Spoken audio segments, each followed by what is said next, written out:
Livro Metafísica. Autor Aristóteles. Livro 3 Beta. Para a ciência que estamos procurando, é necessário, em primeiro lugar, percorrer as coisas sobre as quais primeiramente se deve formular impasses. Tais coisas são aquelas que vários concebem diversamente sobre esses assuntos e qualquer outra que, além dessas, tenha sido negligenciada. Aos que desejam ter boas saídas, é propício percorrer os impasses com acerto, pois uma ulterior boa saída consiste na resolução dos impasses anteriormente formulados, e não é possível soltar-se de uma amarra sem conhecê-la. De fato, o impasse do pensamento a respeito de um assunto evidencia, e na medida em que está em impasse, sofre algo similar aos que estão amarrados, pois, de ambos os modos, é impossível progredir. Por isso, é preciso, primeiramente, estudar todas as dificuldades, por essas razões, e também porque aqueles que se põem a investigar sem ter antes percorrido os impasses são semelhantes aos que ignoram para onde devem ir, e, além disso, não reconhecem se porventura encontraram ou não aquilo que investigavam. De fato, o desfecho não é claro para ele, mas é claro para quem percorreu antes os impasses. Além disso, estará em melhores condições de julgar aquele que tiver ouvido todos os argumentos discordantes e como que litigantes. O primeiro impasse é aquele que formulamos nas discussões introdutórias, e compete a uma única ciência considerar as causas, ou a várias. E competiria a essa ciência considerar apenas os primeiros princípios da essência, ou também os princípios a partir dos quais todos fazem suas provas, por exemplo, se é possível afirmar e negar uma mesma e única coisa ao mesmo tempo, ou não, e outros princípios desse tipo. E, se compete a essa ciência considerar a essência, haveria uma única ciência a respeito de todas as essências, ou várias ciências? E, se houvesse várias, todas elas seriam congêneres, ou umas seriam sabedoria, ao passo que as outras deveriam ser denominadas de outro modo?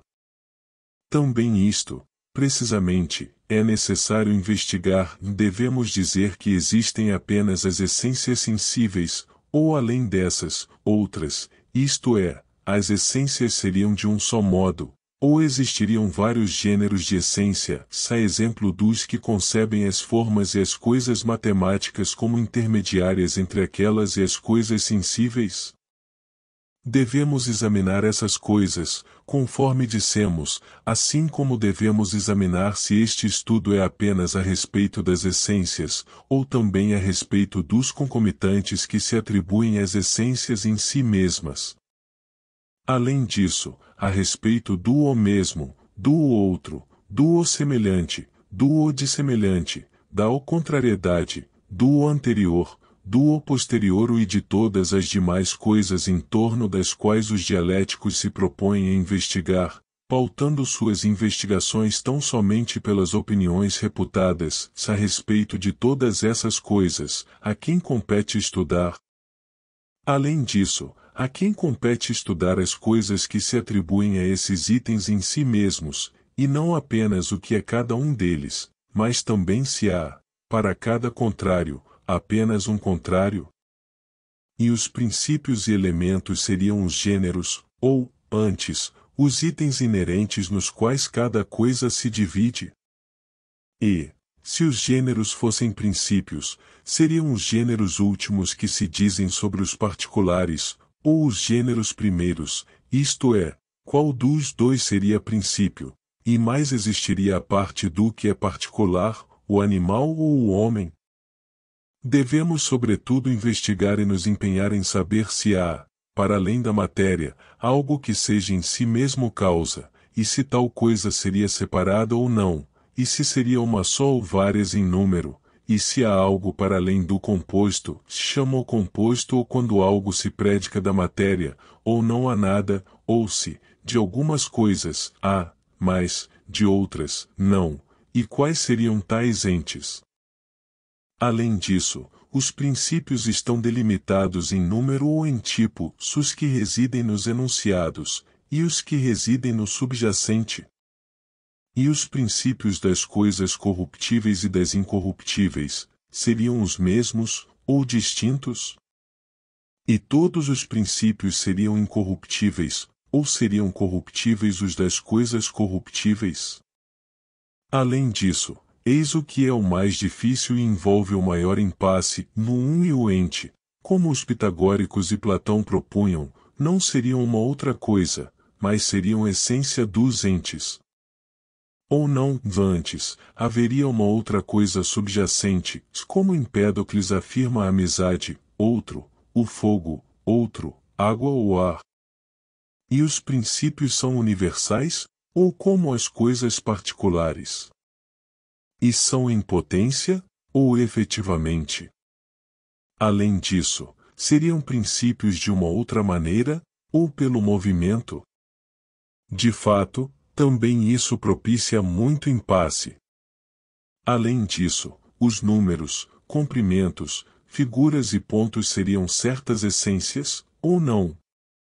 E, se fossem essências, seriam separadas das coisas sensíveis, ou estariam nelas imanentes? De fato, a respeito de todas essas coisas, não apenas é difícil ter uma boa saída para a verdade, mas nem sequer é fácil formular os impasses em argumentos.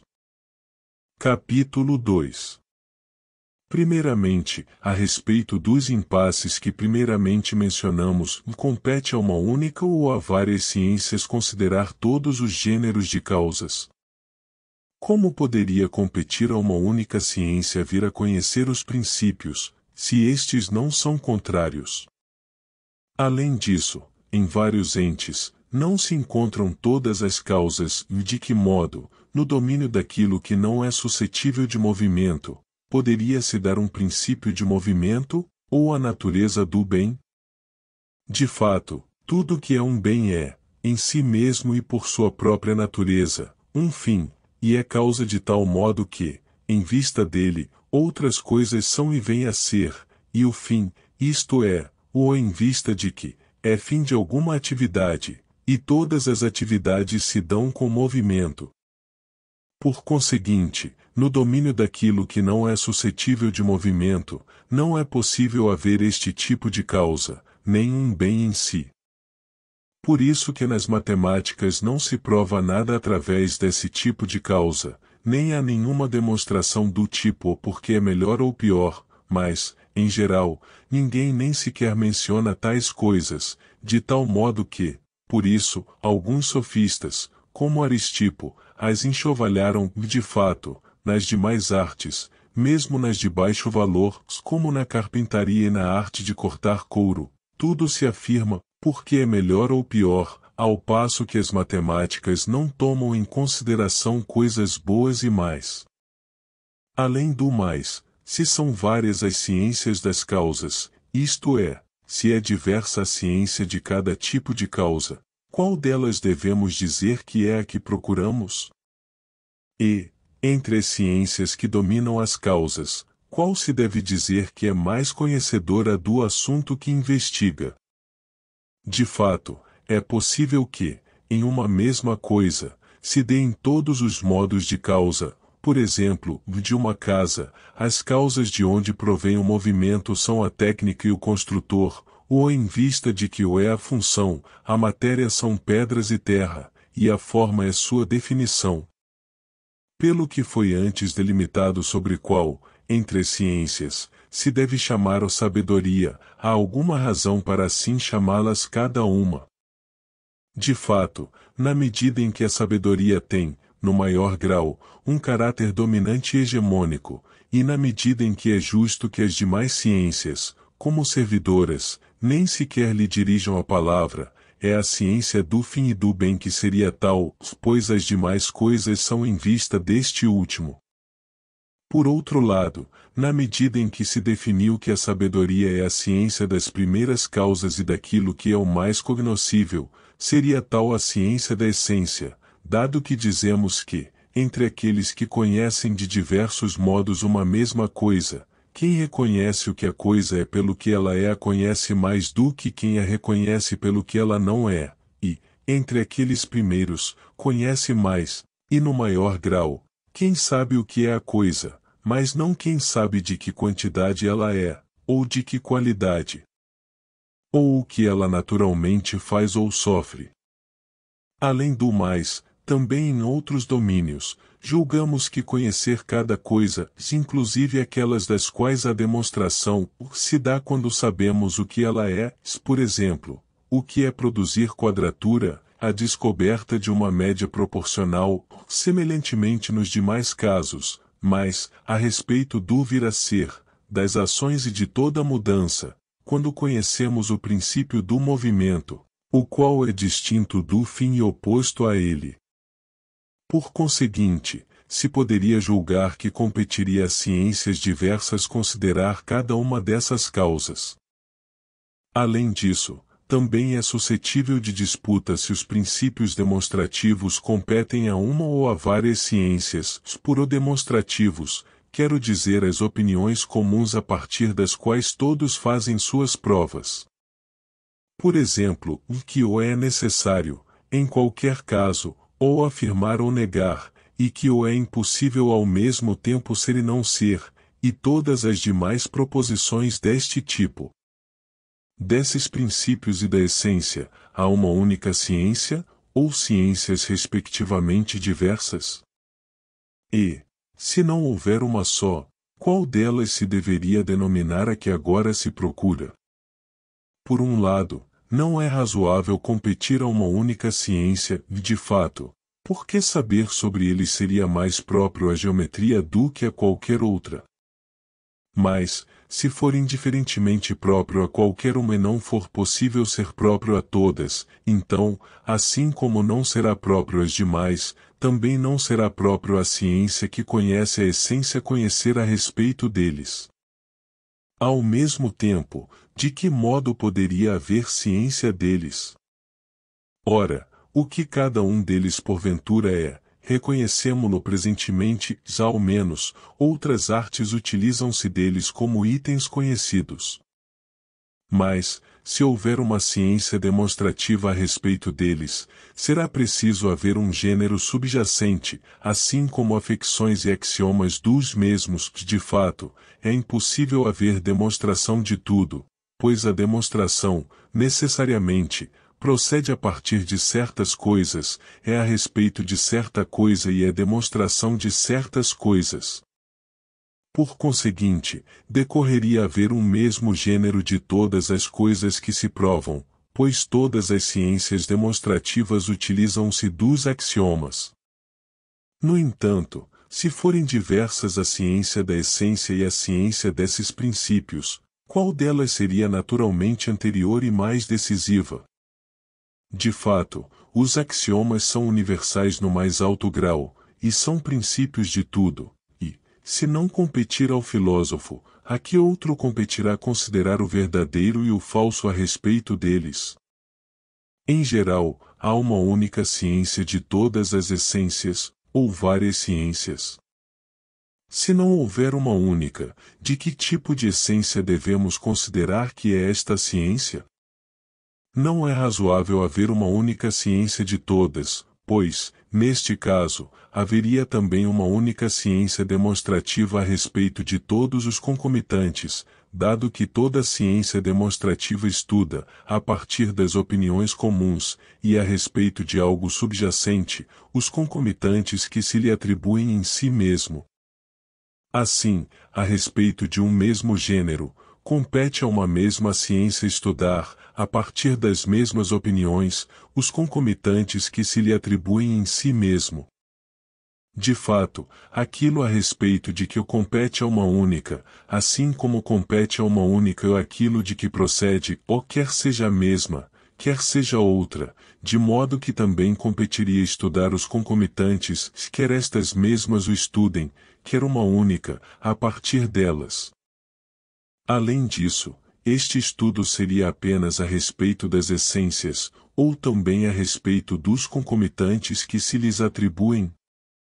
Quero dizer o seguinte: se o sólido, as linhas e as superfícies fossem um certo tipo de essência, competiria a uma mesma ciência vir a conhecer tais coisas e os concomitantes que se atribuem a cada gênero, a respeito dos quais as matemáticas fazem suas provas? Ou competiria a ciências diversas? Se competisse a uma mesma ciência, haveria uma ciência demonstrativa também da essência, mas não parece haver demonstração do ou o que é. Por outro lado, se competisse a ciências diversas, qual seria que estuda os concomitantes que se atribuem à essência? De fato, explicar isso é muito difícil. Além disso, deve-se afirmar que existem apenas as essências sensíveis, ou, além destas, também outras. Isto é, os gêneros das essências são, porventura, de um só modo, ou vários, a exemplo dos que concebem as formas e os intermediários, sobre os quais afirmam haver as ciências matemáticas. Ora, de que modo afirmamos que as formas são causas e essências em si mesmas, foi dito nas primeiras discussões a respeito delas. Entre várias e diversas dificuldades, não é menos absurdo afirmar que há certas naturezas à parte daquelas que existem no céu e afirmar que elas são idênticas às sensíveis, com exceção de que aquelas são eternas e estas, perecíveis. De fato, afirmam que há um homem em si, assim como o cavalo e saúde, mas que não são diversos, fazendo algo similar àqueles que afirmam haver deuses com forma humana, e de fato, nada mais fazem senão seres humanos eternos, assim como estes fazem das formas nada mais senão sensíveis eternos. Alguém poderia indagar também o seguinte: deve-se procurar tais ciências a respeito de que tipo de entes? Com efeito, se a geodesia e a geometria fossem diferentes apenas porque a primeira seria a respeito de coisas que percebemos, ao passo que a outra seria a respeito de coisas não sensíveis, evidentemente, também a parte da medicina, assim como a parte de cada uma das outras ciências, e haveria uma ciência intermediária entre a medicina em si e esta medicina. Mas como isso poderia ser possível? De fato, também haveria certas coisas saudáveis à parte das sensíveis e do saudável em si. Ao mesmo tempo, nem sequer é verdadeiro que a geodesia trate de grandezas sensíveis e perecíveis, pois, neste caso, ela pereceria na medida em que perecessem tais grandezas. Além disso, a astronomia não poderia ser a respeito das grandezas sensíveis, nem a respeito deste céu. De fato, não é verdade que as linhas sensíveis são tais quais o geômetra diz, de fato, nada, entre as coisas sensíveis, é de tal modo retilíneo, ou esférico, tampouco é verdade que os movimentos e rotações do céu são semelhantes àqueles cuja proporção a astronomia propõe, nem é verdade que os pontos têm a mesma natureza que os astros. Há alguns que afirmam que existem os assim chamados intermediários entre as formas e as coisas sensíveis, mas não a parte das coisas sensíveis, e afirmam que existem nelas. Caberia outra discussão percorrer todas as impossibilidades que lhe sucedem, é suficiente observar as seguintes. Não é razoável que seja assim apenas a respeito dos intermediários, pois, evidentemente, seria também possível que as formas existissem nas coisas sensíveis, de fato, ambas as coisas dependem do mesmo argumento. Além disso, necessariamente, haveria dois sólidos em um mesmo lugar, e não seriam imóveis, na medida em que estariam nos sensíveis, que se movem. Em suma, em vista de que alguém afirmaria que eles existem, mas existem nas coisas sensíveis? Ora, decorreriam os mesmos absurdos que decorrem das teses antes mencionadas, e haveria um céu à parte do céu, não, porém, separado do céu, mas no mesmo lugar, o que é ainda mais impossível. Capítulo 3. De fato, a respeito dessas coisas, há muito impasse sobre como se deve estabelecê-las para acertar a verdade, assim como, a respeito dos princípios, há o seguinte impasse: é preciso conceber como elementos e princípios os gêneros, ou, antes, os primeiros itens imanentes, dos quais cada coisa se constitui.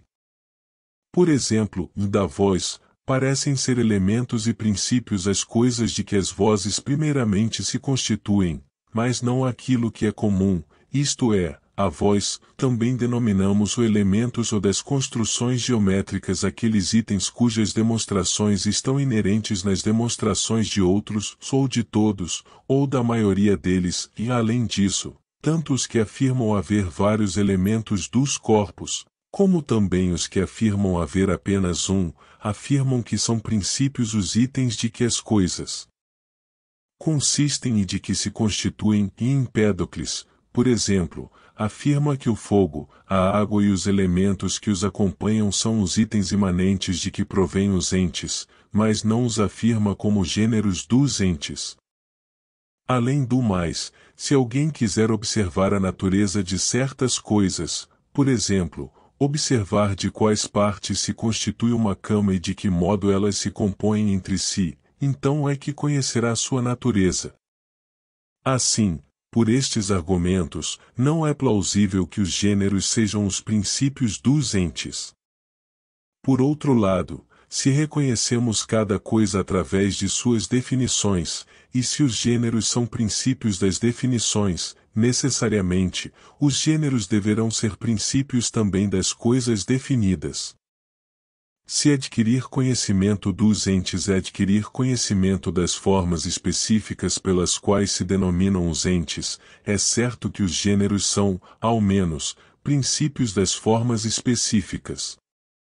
Também alguns dos que afirmam que são elementos dos entes o um, ou o ente, ou o grande e o pequeno, manifestamente utilizam-se deles como gêneros.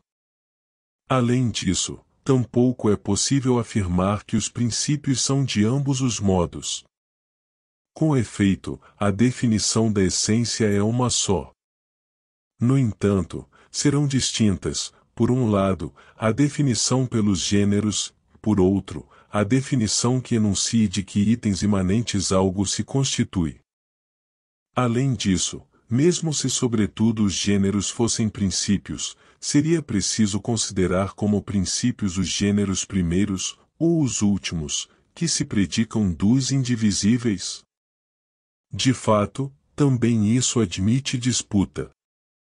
Por um lado, se as coisas mais universais são sempre mais princípios, é evidente que serão princípios os gêneros mais altos, pois eles se afirmam de tudo.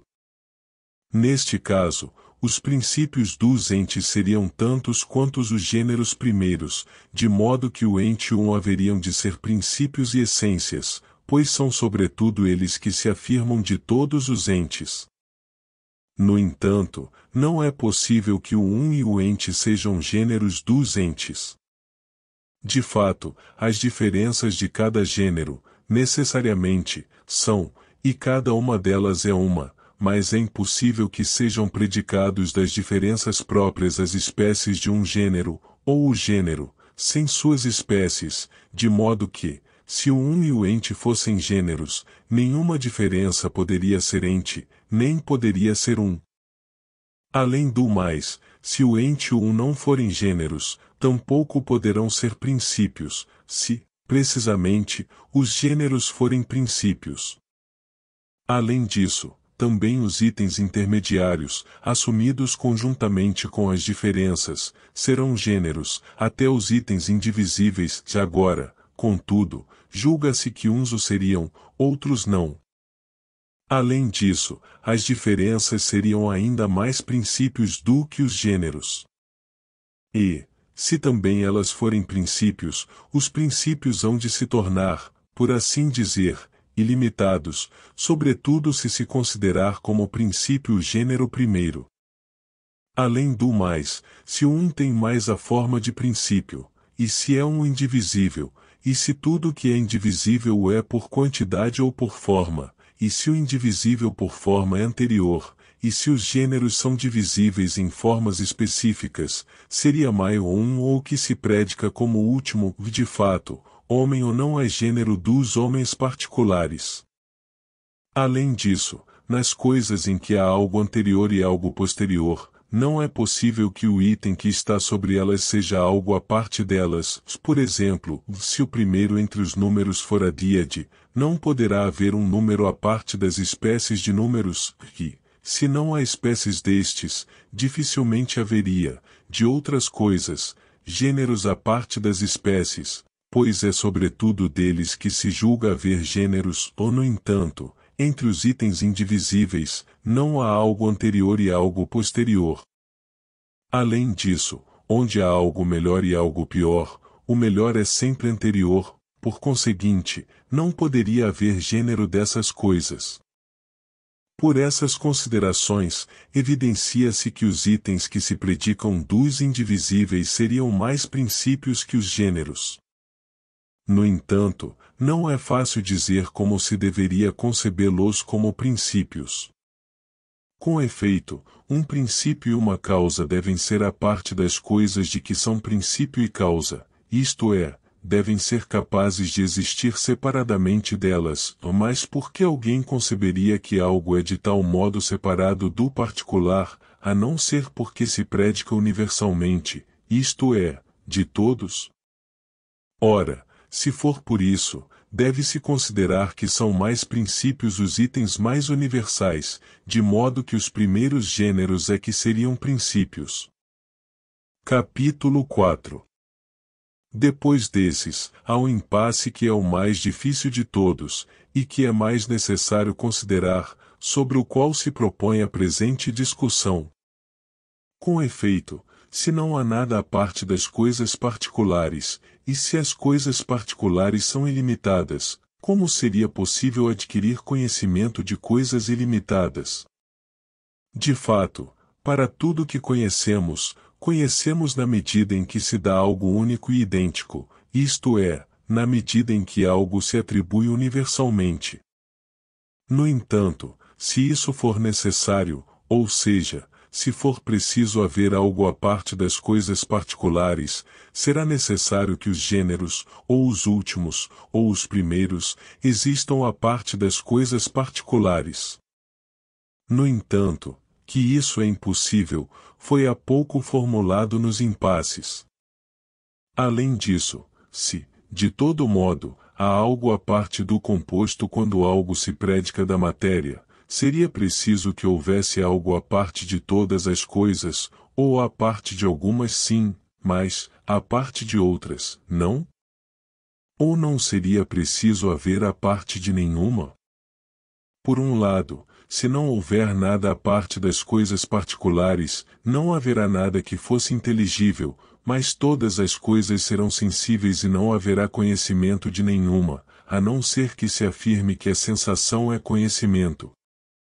Além disso, não haverá nada eterno e imóvel, pois todas as coisas sensíveis perecem e estão em movimento, ou mais, se não houver nada eterno, tampouco será possível que haja vir a ser.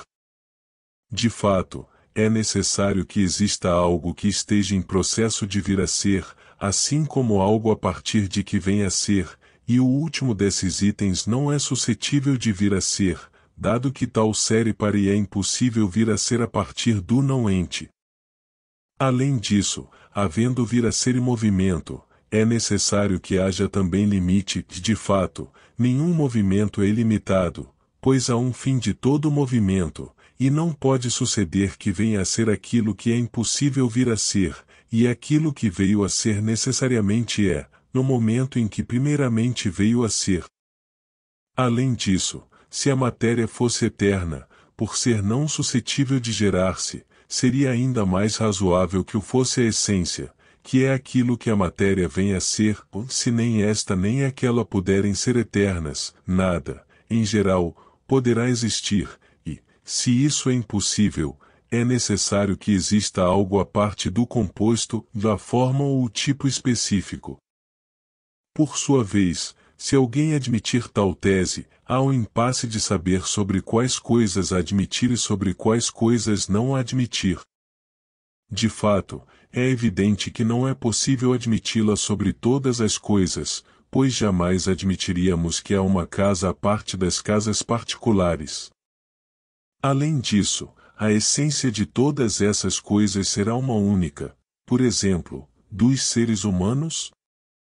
Mas seria absurdo, pois são uma só todas as coisas cuja essência é uma só. Mas seriam diversas e diferentes? Ora, também isso seria descabido. Ao mesmo tempo, de que modo a matéria viria a ser cada uma delas, e de que modo o composto seria ambas? Sobre os princípios, se poderia formular, ainda, o seguinte impasse, e se eles são um em forma, não haveria nada que fosse numericamente um, nem mesmo um em si e o ente em si. Como seria possível conhecer, se não pudesse haver algo único sobre muitos? No entanto, se cada princípio é um só numericamente, mas não são, como nas coisas sensíveis, diversos para coisas respectivamente diversas, por exemplo, de tal e tal sílaba, que é especificamente a mesma, também os princípios serão especificamente os mesmos, pois também estes últimos podem se dar como numericamente vários, se não é assim.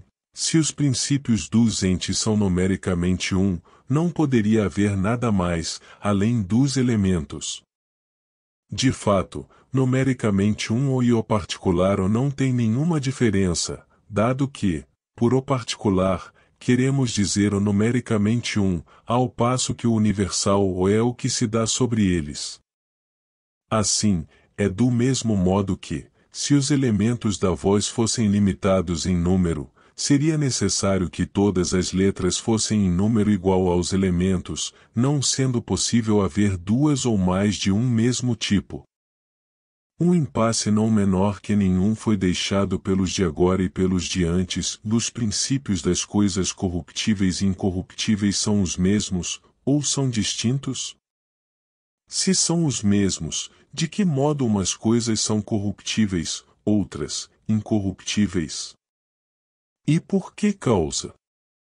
Os do tempo de Hesíodo, bem como todos os teólogos, preocuparam-se apenas com o que era convincente para si mesmos, e não nos levaram em consideração, de fato, ao conceber os princípios como deuses, e que provém dos deuses o ser, afirmam que se tornaram mortais todos os que não degustaram do néctar da ambrosia, evidentemente, utilizando-se destes nomes como familiares para si mesmos. No entanto, sobre a própria denominação dessas causas, pronunciaram-se de um modo que está acima de nós.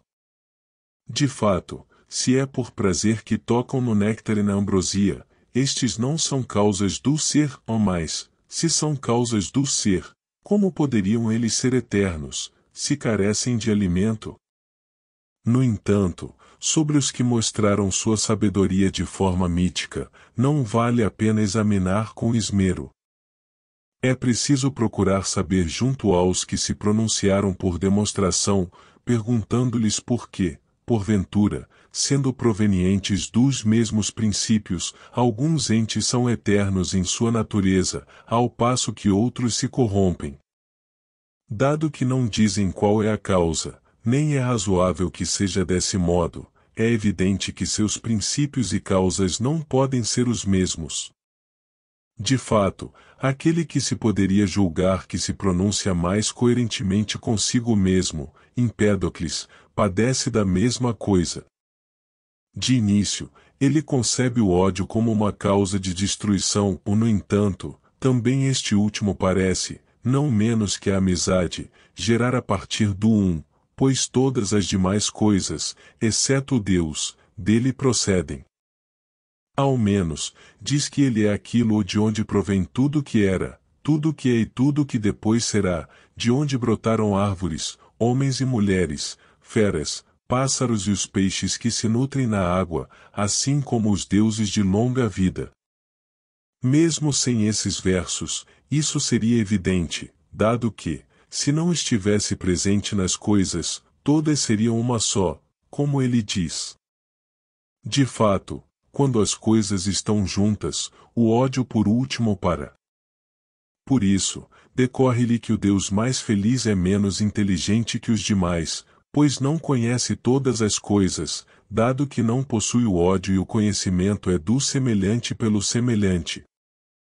De fato, ele afirma que o reconhecemos a terra pela terra, o éter, pelo éter divino, o fogo, pelo fogo destruidor, a estima, pela estima, e o ódio pelo ato ódio. Mas não era de onde partiu esta discussão, se isto é evidente, decorre-lhe que o ódio não é causa de destruição mais do que causa do ser. Semelhantemente, tampouco a amizade é causa apenas do ser, dado que, congregando tudo em um, ele destrói as demais coisas.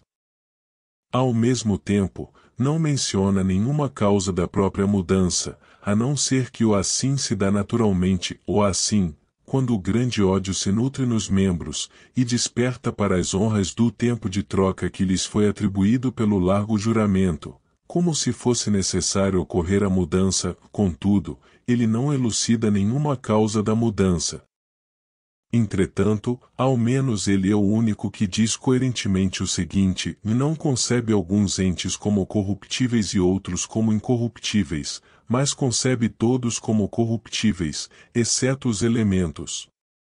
E o impasse que agora se discute é porque umas coisas são corruptíveis e outras não, se procedem dos mesmos princípios. Assim, considere-se dito, neste tanto, que os princípios não podem ser os mesmos. Por outro lado, se os princípios são distintos, outro impasse é saber se eles próprios seriam incorruptíveis ou corruptíveis.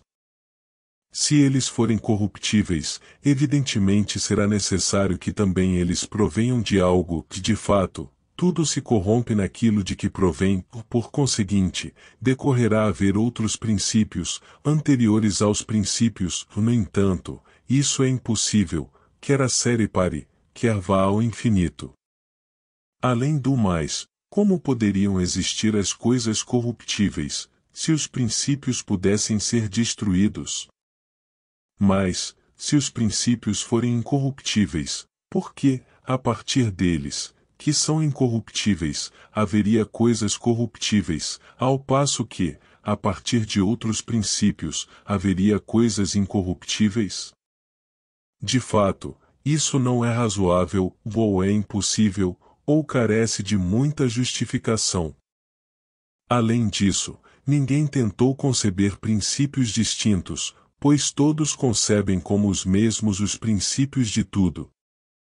No entanto, fogem do que foi primeiramente objeto de impasse, como se o julgassem algo de pouca monta. De todos os impasses, o mais difícil de considerar, e o mais necessário para conhecer a verdade, é o seguinte: o ente e um são essências dos entes, e cada um deles é sem ser algo distinto, e isto é, um é um sem ser algo distinto, o ente é ente sem ser algo distinto, ou se deve buscar o que é, porventura, o ente um como se houvesse uma outra natureza subjacente a eles? De fato, alguns julgam que a natureza deles é deste modo, ao passo que outros julgam que é daquele modo. Platão e os pitagóricos conceberam que o ente não é algo distinto, o mesmo vale para o um, mas que a natureza deles é isso mesmo, como se a essência deles fosse o ser para o ente, ou o ser para o um. Por outro lado, os que investigam a natureza, como Empédocles, afirmam o que, porventura, é o um, como que reportando algo mais familiar, de fato, parece dizer que é a amizade que é o um, ao menos, é ela que é a causa de ser um para todas as coisas, os outros, por sua vez, afirmam que este um, assim como o ente, a partir do qual os entes são e vieram a ser, é fogo, outros, que é ar. Do mesmo modo, também os que propuseram um maior número de elementos, dado que lhes é necessário afirmar que o um e o ente são tantos quantos afirmam ser os princípios. No entanto, se não se admitir que o um e o ente são uma certa essência, decorre que tampouco será nenhum dos outros universais, de fato, eles são universais mais do que tudo, e, se não há um em si, nem um ente em si, dificilmente poderia haver um outro universal à parte das coisas tomadas como particulares. Além disso, se um não for essência, evidentemente, tampouco o número poderá ser uma natureza separada dos entes. De fato, o número são unidades, e a unidade é precisamente um certo tipo de um. Mas, se houver um em si, um ente em si, necessariamente, a essência dele será o um e o ente, pois nenhuma outra coisa dele se predica universalmente, mas apenas eles mesmos. No entanto, se houver um ente em si, um em si, há muito impasse em saber como poderia haver, à parte deles, algo mais, quero dizer, como seria possível que os entes fossem mais de um. De fato, o que é diverso do ente não é, de modo que, de acordo com o argumento de Parmênides, decorreria, necessariamente, que todos os entes seriam um só, e tal coisa única seria o ente.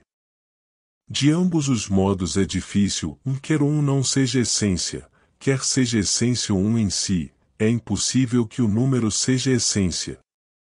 Já foi dito antes porque, se um não for essência, ou se ele for essência, também se dá o mesmo impasse a respeito do ente. Com efeito, a partir de que poderia haver, a parte do um em si, um outro um? Necessariamente, ele não seria um, e todos os entes ou são um, ou muitos, dos quais cada um é um. Além disso, se o um em si é indivisível, nada poderia ser, de acordo com o axioma de Zenão. De fato, ele afirma que não se conta entre os entes aquilo que não faz ser maior ou menor quando é acrescentado ou subtraído, como se o ente fosse, evidentemente, uma grandeza, e, se fosse uma grandeza, como se fosse uma grandeza corpórea, pois é esta que se dá em todas as direções. As demais coisas, de certo modo, fazem algo ser maior, quando lhes são acrescentadas, mas, de outro modo, não fazem, por exemplo, superfície e linha, e já o ponto e a unidade não fariam algo ser maior de modo algum. Mas, dado que ele investiga de um modo vulgar, e é possível que exista algo indivisível de tal modo que haja certa desculpa em favor dele, de fato, tal tipo de coisa indivisível não faria algo ser o maior, ao ser-lhe acrescentado, mas faria ser o mais, ou não obstante, como poderia dar-se uma grandeza, a partir desse tipo de um, ou mesmo a partir de vários uns desse tipo? De fato, isso é semelhante a afirmar que a linha se constitui de pontos. No entanto, mesmo se alguém conceber, conforme afirmam alguns, de uma maneira tal que o número venha a ser a partir do um em si de outra coisa, que não seria o um, deve-se investigar, não menos, porque de que modo aquilo que assim se gera seria, às vezes, número, mas, às vezes, grandeza, dado que a desigualdade seria o não um, isto é, seria a mesma natureza. De fato, é evidente que não há modo pelo qual as grandezas poderiam vir a ser a partir do um e dessa desigualdade, nem a partir dela e de certo número. Eis o impasse seguinte: os números, corpos, superfícies e pontos são certas essências, ou não? Se não forem essências, escapa-nos o que seria o ente e quais seriam as essências dos entes. De fato, não se julga que as afecções, os movimentos, as relações, as disposições e os enunciados signifiquem essência de alguma coisa. De fato, todos eles se afirmam de algo subjacente, e nenhum é um certo isto. Por outro lado, com relação às coisas que mais plausivelmente se julga que significam essência, água, terra, fogo e ar, dos quais se constituem os corpos compostos, seu calor, frio e afecções desse tipo não são essências, mas apenas o corpo que as padece subsiste como sendo algo que é e uma certa essência. No entanto, o corpo é menos essência que a superfície, está é menos essência que a linha, e está é menos essência que a unidade e o ponto, pois é por tais coisas que se define o corpo, e se julga que elas podem se dar sem o corpo, mas é impossível que o corpo se dê sem elas. Por isso, os homens comuns, assim como os de antes, achavam que a essência e o ente eram o corpo, e que as demais coisas eram suas afecções, de modo que acharam que os princípios dos corpos eram os princípios dos entes. Mas os que vieram depois foram mais sábios do que estes, ao julgar que os princípios dos entes eram números. Como dissemos, se tais coisas não forem essência, nada, em geral, será essência, nada será ente, de fato, não seria digno chamar de entes os seus concomitantes. No entanto, se admite que os comprimentos e os pontos são mais essência do que os corpos, dado que não percebemos de quais corpos seriam eles, de fato, é impossível que eles estejam presentes nos corpos sensíveis, não haveria nenhuma essência. Além disso, todas essas coisas evidentemente mostram-se como divisões do corpo, em largura, em profundidade e em comprimento. Além do mais, em um sólido, está presente qualquer figura, indiferentemente, de modo que, se não há um Hermes na pedra, tampouco há, determinadamente, a metade de um cubo no cubo. Então, nem sequer haverá uma superfície, de fato, se houvesse qualquer uma, ela poderia delimitar a metade, o mesmo argumento se dá para a linha, o ponto e a unidade. Por conseguinte, se o corpo fosse essência, mais do que tudo, e se tais coisas, mais que o corpo, fossem essências, e se tampouco estas últimas fossem essências, escapa-nos o que seria o ente, qual seria a essência dos entes. Além das decorrências pouco razoáveis que foram mencionadas, sucedem também as que dizem respeito à sua geração e corrupção.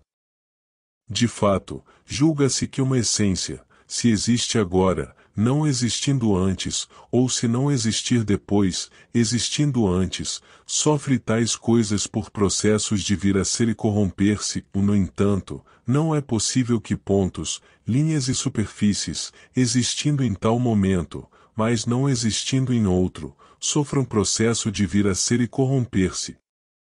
De fato, quando os corpos se tocam ou se dividem, ao mesmo tempo vem a ser um só ponto, quando se tocam, ou dois, quando se dividem.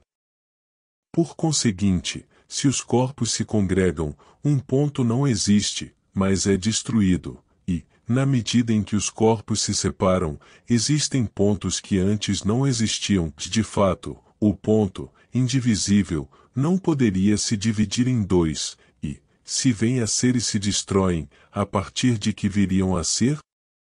Ocorre de modo similar com o agora no tempo, de fato, também não é possível que ele venha a ser ou se destrua, ou não obstante, ele sempre parece ser diverso, sem ser uma essência. Evidentemente, se dá de modo semelhante com os pontos, as linhas e as superfícies, pois é o mesmo argumento, todos eles são, semelhantemente, limites ou divisões. Capítulo 6. Em geral, se poderia formular o impasse de saber por que seria preciso buscar coisas diversas, além das sensíveis e intermediárias, tal como estabelecemos as formas.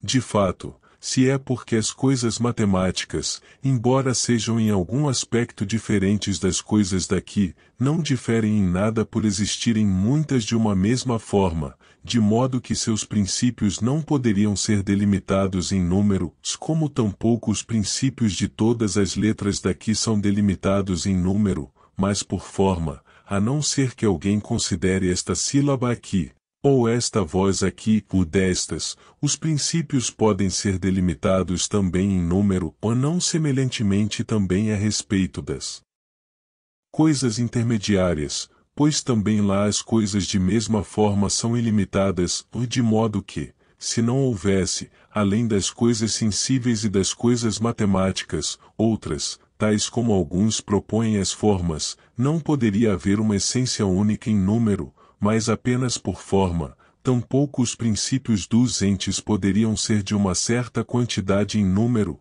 mas apenas por forma. Assim, se isso é necessário, também é necessário, por isso, estabelecer que as formas existem. De fato, mesmo se seus proponentes não o articulam de maneira adequada, é isto que eles querem, ou seja, é-lhes necessário afirmar tais coisas, porque cada forma é uma essência e nenhuma delas é por concomitância. No entanto, se considerarmos que as formas existem e que os princípios são um só em número, não por forma, já discutimos as coisas impossíveis que daí necessariamente decorrem. Ao lado desses, há o impasse de saber se os elementos se dão em potência, ou de outro modo.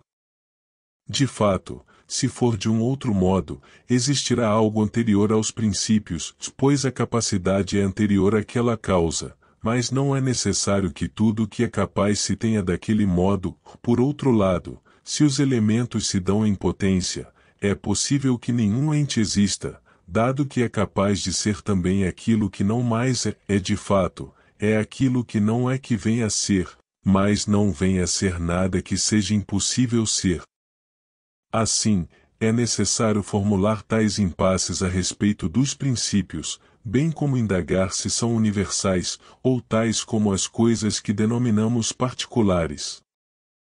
Se forem universais, não poderão ser essências, de fato, nenhum item comum designa um certo isto, mas sim de tal qualidade, mas a essência designa um certo isto. Se fosse possível considerar como um certo isto e algo único aquilo que se predica em comum, Sócrates seria vários animais, ele mesmo, o homem e o animal, se cada um deles designasse um certo isto e algo único.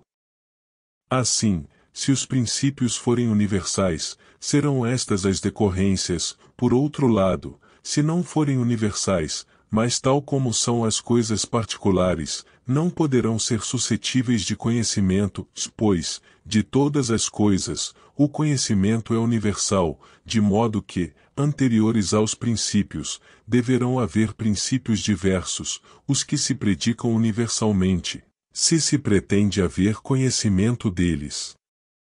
Parabéns por chegar até o final deste audiolivro. Nós gostaríamos que você compartilhasse o seu saber conosco, escrevendo nos comentários do vídeo sobre os assuntos abordados no livro, para podermos debater ideias, insights e sugestões. Se você gostou do livro, deixe seu like e inscreva-se no nosso canal para não perder nenhum audiolivro. Obrigado por fazer parte da nossa comunidade.